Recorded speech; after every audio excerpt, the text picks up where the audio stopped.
First of all, thank you very much for watching my this video. Samadhan in Hindi welcome you. Today I will tell you about figure of speech. There are several figure of speech in English literature, but in intermediate course there are only 7 figure of speech which is notable, like simile, metaphor, oxymoron, personification, apostrophe, hyperbole, and the last one is onomatopoeia. I will tell you about all the figure of speech with their examples in this video. So please keep watching my video. Now I will tell you all figure of speech one by one. Thank you very much. First of all, I will discuss on the figure of speech which name is simile. A simile is the figure of speech in which a comparison is made between two different things in at least one point or respect. यानी simile वो figure of speech है जिसमें दो अलग अलग वस्तुओं की तुलना किसी एक बिंदु या एक संदर्भ को लेकर किया जाता है. Here are some examples for simile. First example is life is like a dream. यानी जीवन एक स्वप्न की तरह है. यहाँ पे जीवन की तुलना स्वप्न से किया गया है. सेकेंड एग्जाम्पल देखिए, O my love is like a red red rose. This is a line of a poem. यहाँ पे अपने प्रियतम की तुलना लाल गुलाब से किया गया है. थर्ड एग्जाम्पल देखिए, look like the innocent flower. यानी वह एक इनोसेंट फ्लावर की तरह दिखाई देती है. यहाँ पे उसके मासूमियत की तुलना एक पुष्प यानी कि फ्लावर से किया गया है. तो यहाँ भी सिमिली है. नेक्स्ट एग्जाम्पल है, she falls like a tear from the eyes of a bride. यानी कि एक दुल्हन के आंखों से गिरते हुए आंसू की भांति वह गिरती है. फॉल्स यानी फॉल्स में गिरना होता है, गिरती है. तो यहाँ पे भी सिमिली फिगर ऑफ स्पीच है. सिमिली फिगर ऑफ स्पीच को पहचानना अत्यंत सरल कार्य है. इसका एक कीवर्ड होता है. अगर उस कीवर्ड को आप समझ जाएंगे तो सिमिली को पहचानना बहुत ही सरल होता है. वह कीवर्ड है सो, लाइक और एस. यदि सो, लाइक, एस में से कोई भी एक वर्ड अगर सेंटेंस में आ जाता है तो वहाँ सिमिली फिगर ऑफ स्पीच होता है. क्योंकि सो, लाइक, एस का प्रयोग हमेशा हम तुलना के लिए करते हैं. जहाँ पे तुलना किया जाता है वहाँ पे सो, लाइक और एस का प्रयोग किया जाता है. इसलिए ये अगर सेंटेंस में आ जाता है तो वहाँ पे हम सिमिली फिगर ऑफ स्पीच लिख सकते हैं. नेक्स्ट हमारा एग्जांपल है मेटाफर. मेटाफर को हिंदी में रूपक अलंकार भी कहते हैं. सिमिली से यह थोड़ा सा भिन्न होता है. सिमिली में भी दो वस्तुओं या व्यक्तियों की तुलना होती है और मेटाफर में भी होती है. लेकिन सिमिली में किसी एक बिंदु या परिप्रेक्ष्य को लेकर करते हैं, जबकि मेटाफर में किसी एक वस्तु को, किसी एक व्यक्ति या वस्तु को कोई दूसरा वस्तु या व्यक्ति ही मान लिया जाता है. यानी कि एक वस्तु या व्यक्ति को किसी दूसरे वस्तु या व्यक्ति में प्रतिबिंबित कर दिया जाता है. A metaphor is the figure of speech in which a thing is considered as different thing on the basis of all respect or point. यानी मेटाफर में किसी एक वस्तु को कोई दूसरी वस्तु मान लिया जाता है सभी बिंदुओं या परिप्रेक्ष्य को लेते हुए. मेटाफर के लिए कोई कीवर्ड नहीं है. इसको पहचानना थोड़ा सा कठिन कार्य है. लेकिन बस इतना समझ लीजिए, अगर एक वस्तु में दूसरे वस्तु का प्रतिबिंब आ जाए, यानी कि एक वस्तु को दूसरे वस्तु में प्रतिबिंबित कर दिया जाए, तो हम मेटाफर फिगर ऑफ स्पीच होता है. मेटाफर फिगर ऑफ स्पीच का मैं कुछ एग्जांपल दे रहा हूँ. Hope is the poor man's bread. यानी कि आशा जो होती है वह गरीब व्यक्तियों की रोटी होती है, रोजी रोटी होती है. यानी कि गरीब व्यक्ति के पास आशा के सिवा कुछ नहीं होता है, होप के सिवा कुछ नहीं होता है. सेकेंड एग्जाम्पल है, लाइफ इज अ ड्रीम. यानी कि यहाँ पे जीवन को स्वप्न मान लिया गया है. जीवन एक ड्रीम है, स्वप्न है. तो यहाँ पे भी मेटाफर होगा. थर्ड एग्जाम्पल है, आई सी अ लिली ऑन दाई ब्रो. यानी कि मुझे तुम्हारे भाव ब्रो पर लिली यानी कि सफेद पुष्प दिखाई दे रहे हैं, पुष्प दिखाई देता है. तो ये भी मेटाफर का एग्जाम्पल है. और नेक्स्ट है, love is the spice of life. यानी कि प्यार या प्रेम को जीवन का मसाला समझा गया है. लव जो होती है वह जीवन में तड़का डालने का कार्य करती है, एक मसाले की भांति इसका प्रयोग किया जाता है. तो यह भी मेटाफर का एग्जाम्पल हुआ. तो हम देखते हैं मेटाफर में कोई कीवर्ड नहीं है जिससे पहचान में आ जाए. लेकिन बस इतना समझ लीजिए कि मेटाफर को अगर पहचानना हो तो बस सीधे सीधे यह होती है कि अगर एक वस्तु दूसरी वस्तु में बदल दिया जाए, यानी कि एक वस्तु को दूसरा वस्तु मान लिया जाए, तो हाँ मेटाफर फिगर ऑफ स्पीच होता है। अब हम अपने अगले फिगर ऑफ स्पीच को बढ़ते हैं, इसका नाम है oxymoron. Oxymoron is a figure of speech in which two opposite और contradictory ideas are put in the same sentence.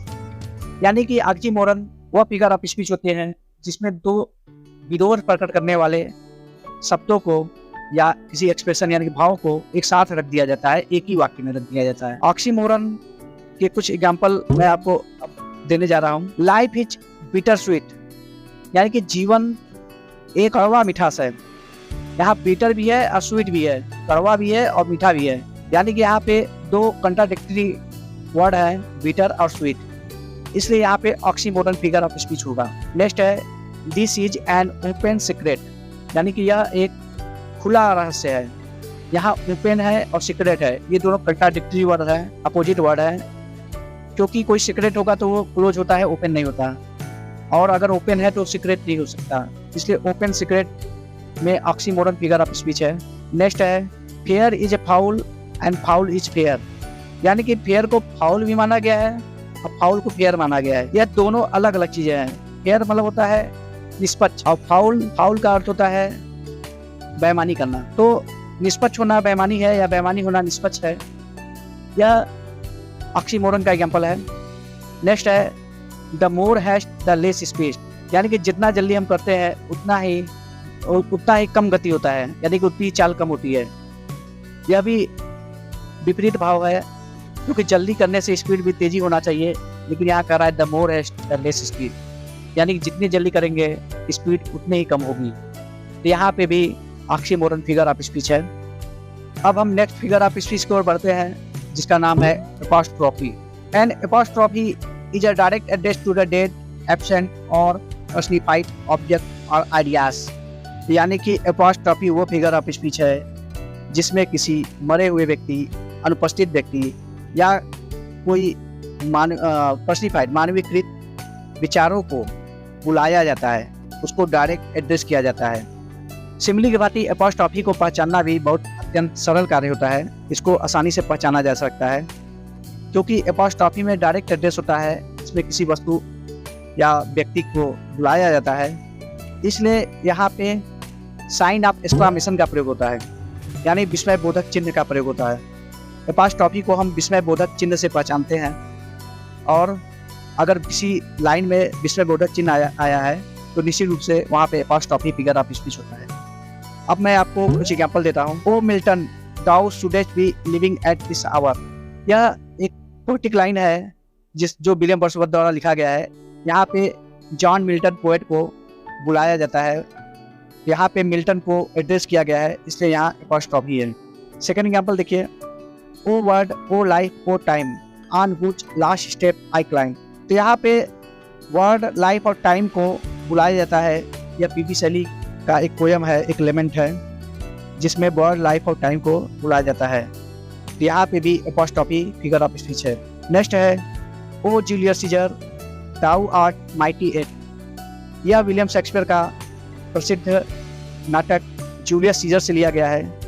यहाँ पे कैशियस कहता है ओ जूलियस सीजर तुम अभी भी शक्तिशाली हो, यहाँ पे जूलियस सीजर जो कि मर चुका है उसको एड्रेस किया गया है, इसलिए यहाँ पे भी एपोस्ट्रोफी फिगर ऑफ स्पीच है। नेक्स्ट है O captain my captain our fearful trip is done, यह भी एक पोएटिक लाइन है जो वाल्ट व्हिटमैन की प्रसिद्ध poem O captain my Captain से लिया गया है।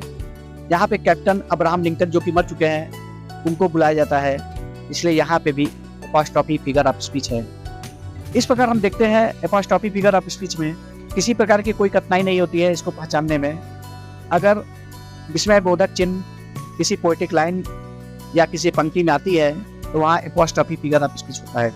अब हम नेक्स्ट फिगर ऑफ स्पीच को बढ़ते हैं, इसका नाम है personification. Personification is all about adding a human trait to an inanimate object और एन एब्स्ट्रैक्शन, यानी पर्सनिफिकेशन वो फिगर ऑफ स्पीच है जिसमें किसी निर्जीव वस्तु को सजीव मान लिया जाता है। यानी कि अगर कोई निर्जीव वस्तु है जो मानव की तरह व्यवहार करने लगे तो वहाँ पे पर्सनिफिकेशन फिगर ऑफ स्पीच होता है। इसको पहचानना बहुत कठिन कार्य तो नहीं है, बस अगर आप वाक्य का अर्थ निकाल लेते हैं तो इसको पहचानना सरल हो जाता है। यदि किसी निर्जीव वस्तु को किसी मानव के भांति अगर उसको प्रदर्शित किया जाता है या किसी सजीव के भांति उसको प्रदर्शित किया जाता है तो वहाँ पे पर्सनिफिकेशन फिगर ऑफ स्पीच होता है।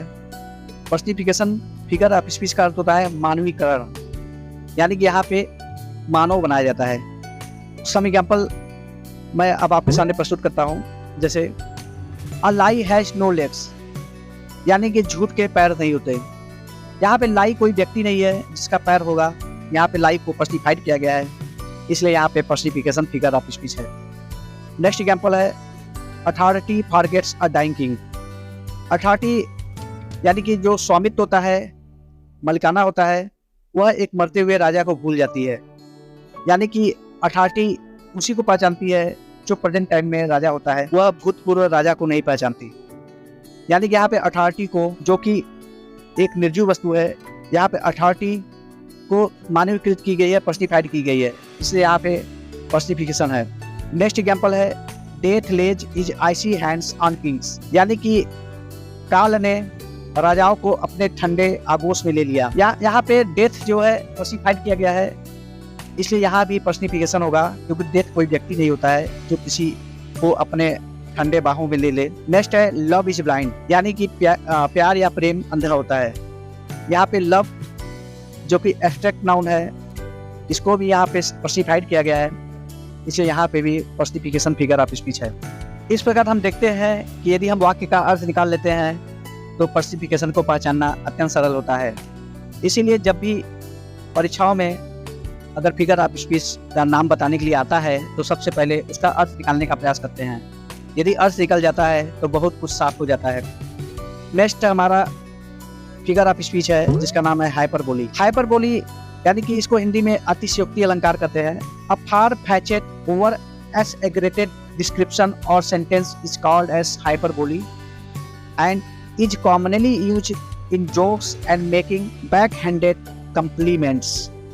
यानी कि हाइपरबोली वह फिगर ऑफ स्पीच होता है जिसमें किसी वस्तु व्यक्ति को इस प्रकार वर्णित किया जाता है, या तो वह मजाक के सेंस में किया जाता है या किसी चीज को यानी कि सटायर करना हो, उसका हंसी उत्पन्न करना हो, तब इसका प्रयोग किया जाता है। हाइपरबोली फिगर ऑफ स्पीच का प्रयोग बहुत से कवि और लेखक करते हैं।